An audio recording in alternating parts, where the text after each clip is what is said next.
Bem-vindos ao programa Diálogos, todas as quintas-feiras aqui na Globo News, às 11 da noite. Hoje entrevistaremos um capa preta da República. Vamos ver quem é ele.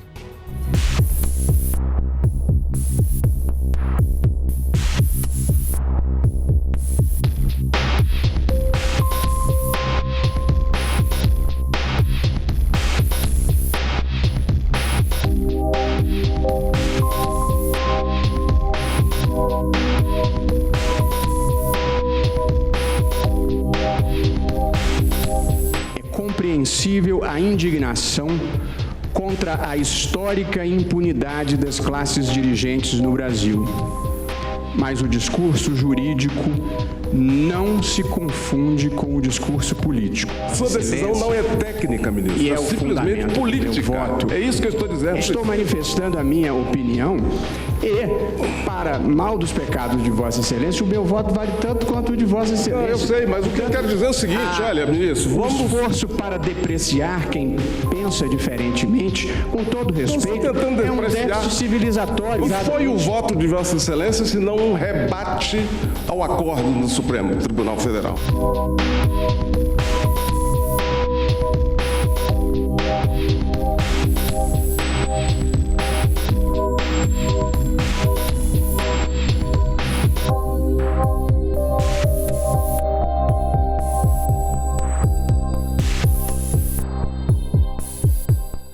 Bom, voltamos à Globo News.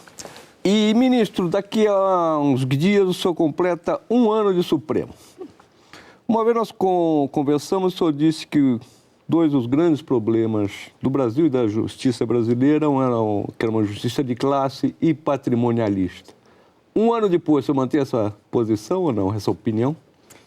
O Brasil é um país de classe, de uma maneira geral. É um país excessivamente estratificado, excessivamente hierarquizado, um pouco uma herança patrimonialista da colonização, um pouco uma consequência da longa duração do regime escravocrata. Então, acho sim, nós ainda somos uma sociedade de classe.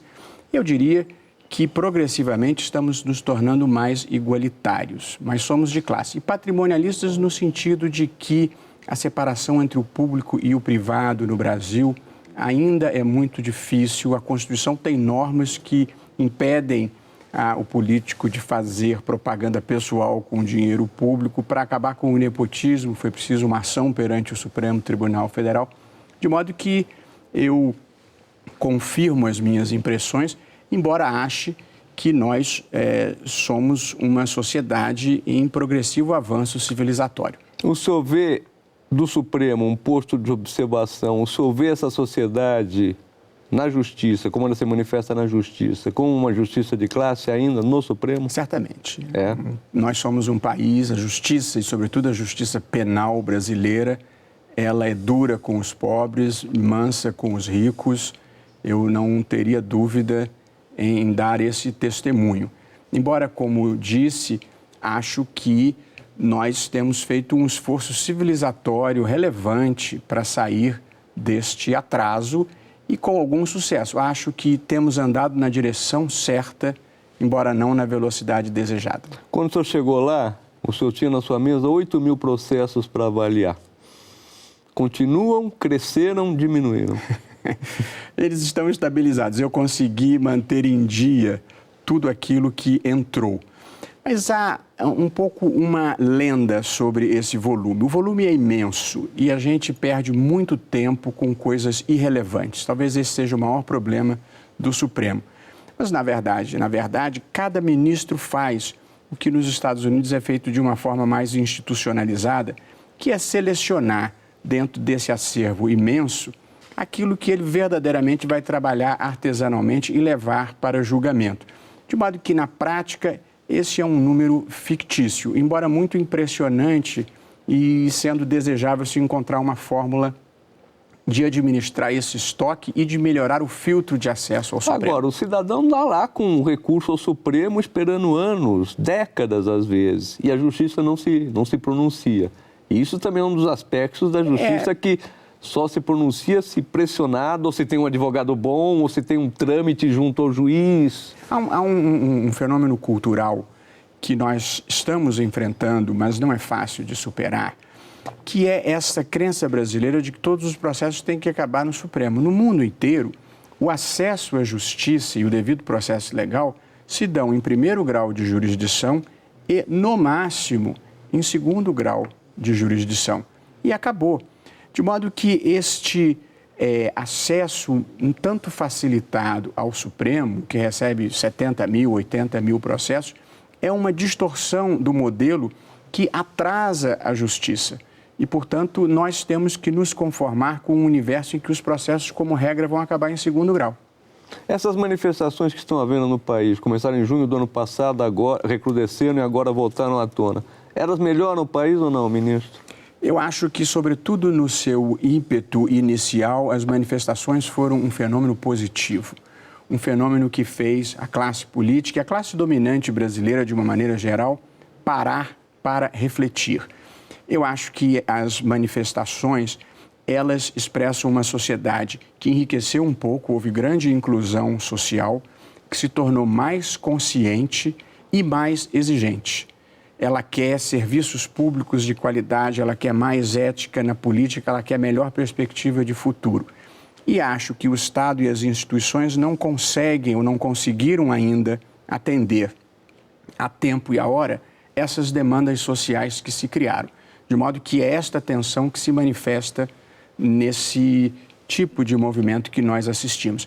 Agora, a violência foi um capítulo à parte e desviante que fez muito mal, porque as manifestações estavam empurrando uma reforma política, estavam empurrando uma reflexão crítica e a violência desacreditou um pouco as manifestações. Onde há democracia, e apesar de todas as deficiências, nós somos uma democracia, a violência não se justifica. A violência, ela é expressão da falta de interlocução. Quando você não consegue se expressar, você precisa partir para a agressão. Pois no Brasil, você tem todos os canais de manifestação para todos os segmentos, de modo que a violência é uma mudança comportamental que nós não devemos tolerar. O brasileiro cordial não deve virar esse brasileiro truculento, esse brasileiro áspero e intolerante que nós assistimos em alguns episódios. Nós temos que criar o brasileiro consciente, aquele que exige os seus direitos, cumpre os seus deveres e participa do processo político com argumentos. Quanto ao futuro, todas essas tensões desembocam na Copa do Mundo. Questão da FIFA, questão dos estádios, que é um dinheiro imenso, não ficaram prontos e são construídos em detrimento de obras muito mais necessárias, não vamos enumerá-las. O senhor acha que há razão em protestar contra a Copa no Brasil?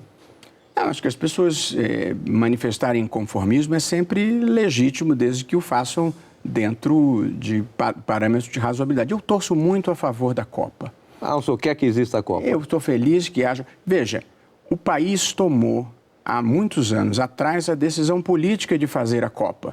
Então, já que nós assumimos esse compromisso, eu torço para que seja bom, eu torço para fazer bem feito. A gente pode fazer as coisas ou não fazer as coisas. O que a gente não pode é aceitar fazer para não fazer bem feito. Portanto, tá certo, eu torço mas para aí que se faça bem o senhor feito. passa uma pá de cal em cima dos casos de corrupção, em cima dos casos de negligência, das mortes na construção dos estádios?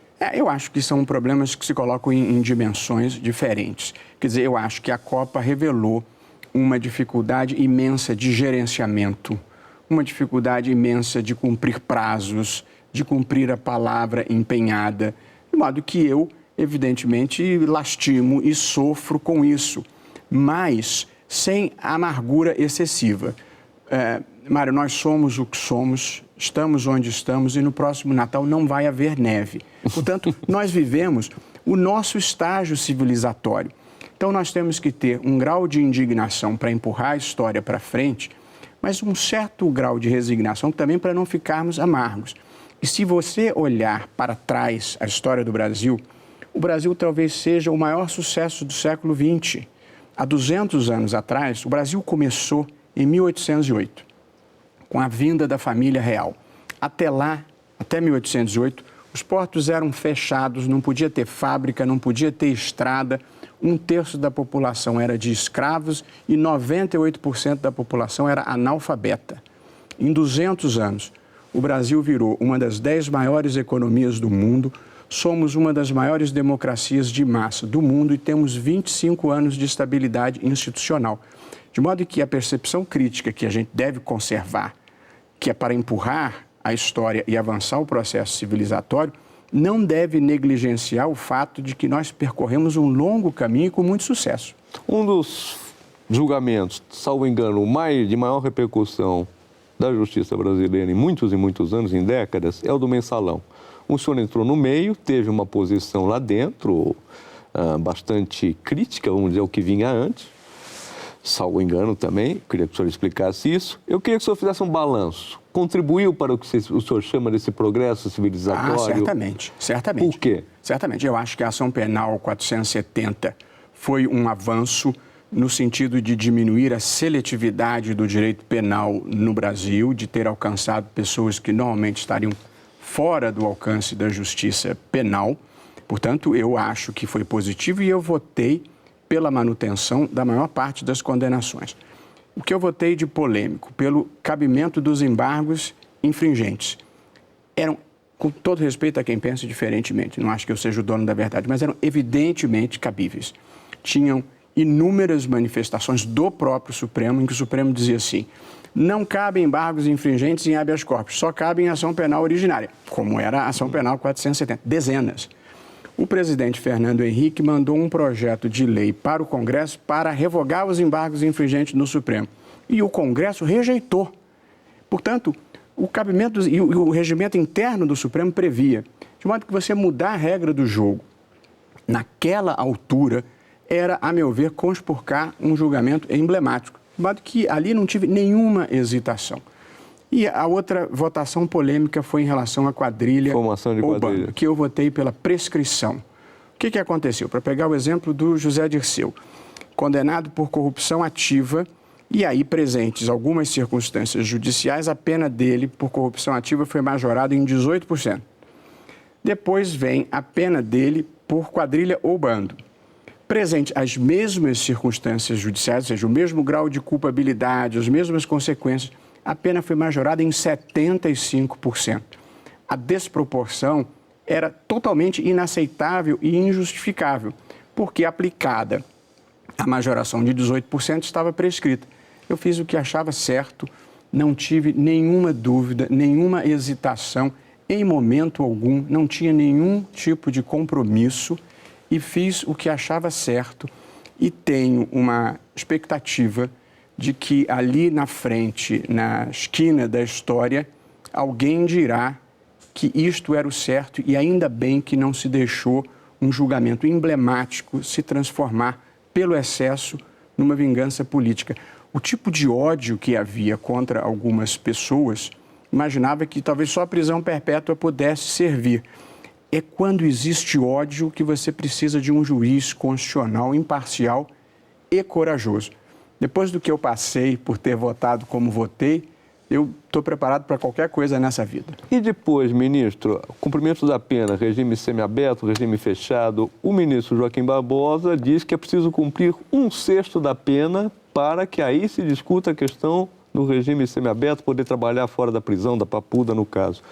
Mas outros juristas dizem que isso é um absurdo, que vai levar muita gente a ter que voltar para as prisões e que as prisões estão superlotadas, então vai se criar um tumulto penal, jurídico penal. Qual a sua visão desse problema? Essa é uma questão que vai a julgamento pelo plenário, provavelmente em pouco tempo, de modo que eu não posso, não devo e não quero me manifestar sobre isso nesse momento. Certo, ministro. O senhor, quando tomou posse, o senhor tinha uma agenda?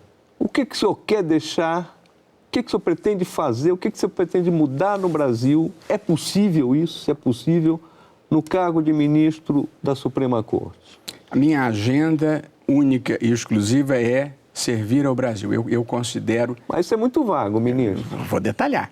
A vida me proporcionou o privilégio, quer dizer, quando eu já começava a namorar a aposentadoria, a vida me proporcionou o privilégio de servir ao Brasil e de retribuir o muito que eu recebi. Eu passei a minha vida boa parte no Brasil, eu estudei em escolas públicas e universidade pública, eu devo muito ao país, muito. E, portanto, é uma forma de retribuir. Qualquer coisa que eu dissesse soa pretensiosa. Quer dizer, eu acho, o que eu gostaria de ser, se eu pudesse idealmente me imaginar? Ser um bom exemplo de observância de um patamar ético, um exemplo de seriedade sem cara feia, nem mau humor. Eu gostaria de poder contribuir para a elevação do padrão civilizatório do país no seguinte sentido: quem pensa diferente de mim não é meu inimigo, é meu parceiro na construção de um mundo plural. Eu verdadeiramente penso assim. De modo que a primeira coisa que eu diria era tentar participar da melhoria da qualidade do debate público no Brasil e focar no argumento e não na desqualificação de quem pensa diferente, que ainda é o patamar que se pratica no Brasil. Portanto, eu diria contribuir para a elevação do patamar ético e contribuir, na medida do possível, para a criação de uma cultura igualitária no Brasil. Eu me considero uma pessoa honesta e sinceramente republicana, de achar que todas as pessoas são iguais, todas as pessoas merecem igual respeito e consideração.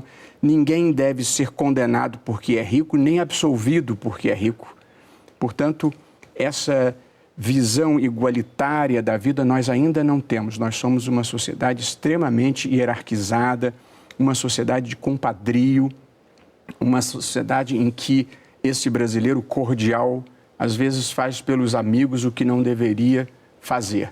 De modo que continuar a ser amigo dos meus amigos, certamente, mas contribuir para a produção de uma cultura igualitária, verdadeiramente igualitária, que eu acho que é um déficit que nós temos no Brasil.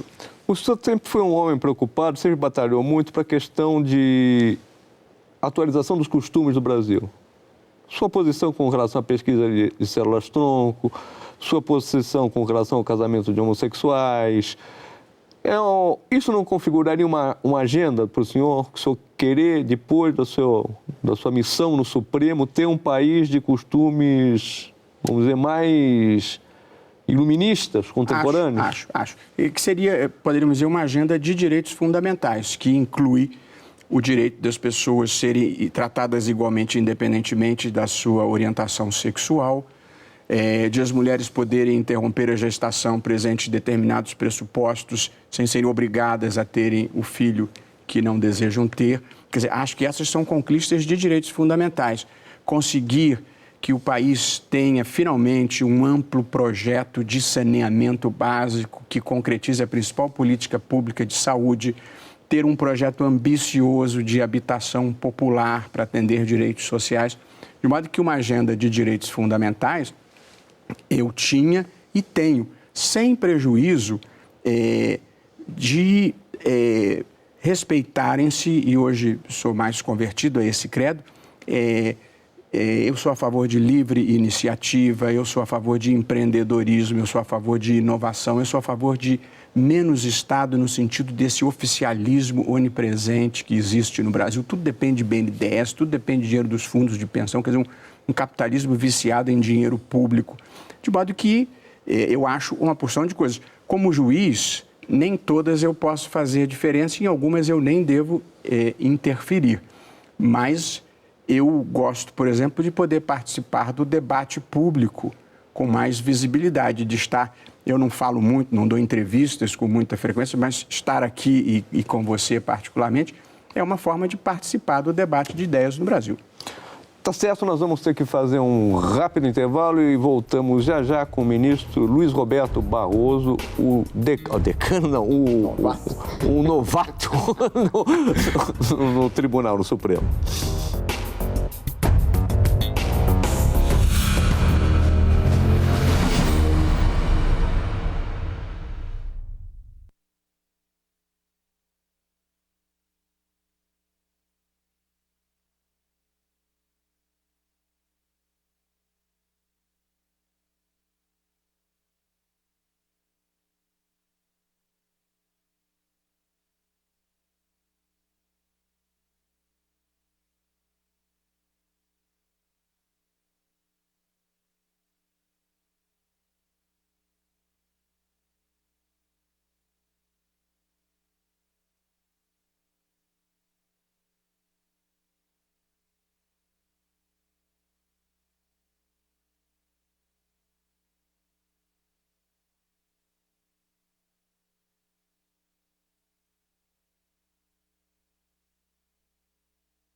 Voltamos com o ministro Luiz Roberto Barroso, o novato do Supremo. Ministro, um ano antes, alguns meses antes do o senhor ser escolhido e ser votado pelo Senado para ser ministro do Supremo, o senhor teve uma doença, teve um câncer.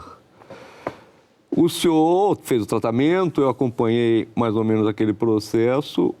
Eu queria saber como o senhor viveu existencialmente esse período e como está a sua saúde hoje? Minha saúde está muito boa, graças a Deus. Eu vivi assim, no dia 3 de agosto de 2012, eu tive o diagnóstico de um câncer de esôfago extremamente agressivo e pedi à minha mulher que saísse da sala e perguntei ao médico, ao excelente médico que me atendia, qual era o meu prognóstico. Ele falou, muito difícil. É possível que você tenha um ano de vida, talvez um pouco menos. Tá bom.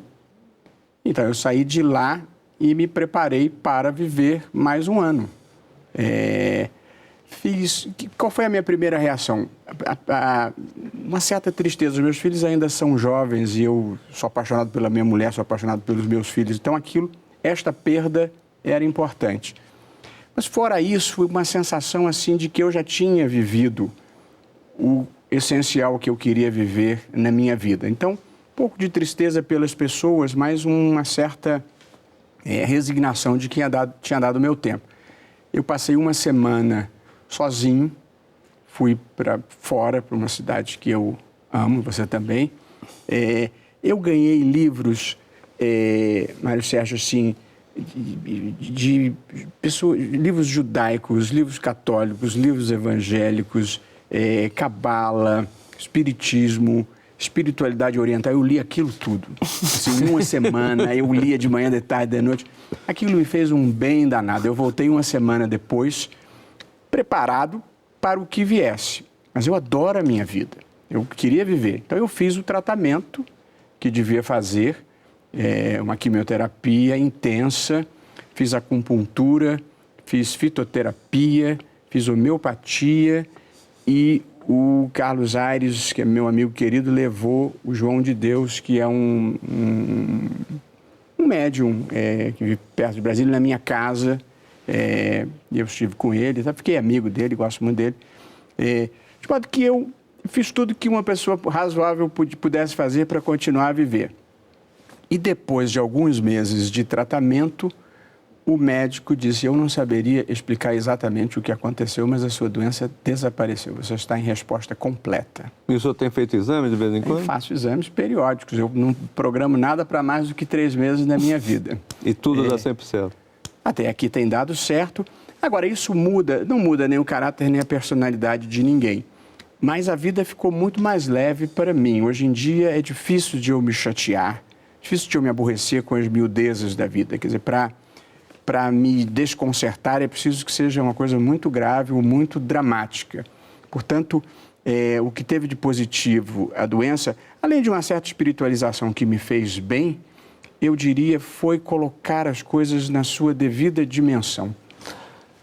Saindo aí da sua saúde, vamos para a maconha. O senhor andou defendendo a descriminalização da maconha. Não vou perguntar sem causa própria, mas enfim, qual é o seu argumento? Até porque existe o recurso, o uso médico da marijuana. Não, dos meus vícios eu gosto de um vinho, de vez em quando só. A minha posição em relação à maconha não tem nenhuma conotação médica, nem é uma proposta existencial, embora eu respeite as escolhas existenciais das pessoas que não afetem direitos dos outros. Meu problema em relação à maconha era uma visão mais pragmática de juiz.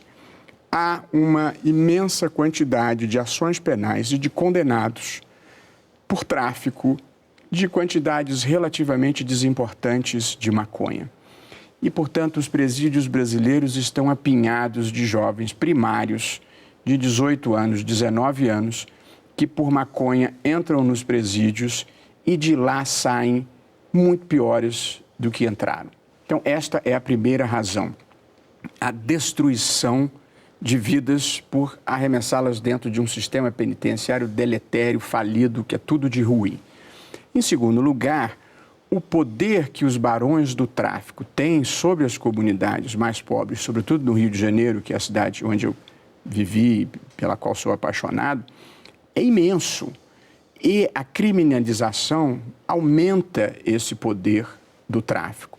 Portanto, não é propriamente uma opção filosófico-ideológica, é uma opção pragmática. Eu acho que é uma má política pública você criminalizar. Eu não estou nem preocupado com o usuário, eu estou preocupado com o mal em larga escala que produz nas comunidades e com esses pobres meninos de 18 anos que têm a vida destruída dentro de penitenciários. Tá certo. Muito obrigado, ministro Luiz Roberto Barroso. O senhor veio de Brasília para os nossos estúdios em São Paulo para dar essa entrevista ao vivo, muito esclarecedora. Tocamos em vários pontos importantes da conjuntura nacional. Muito obrigado a todos pela audiência e até a próxima quinta-feira aqui na Globo News.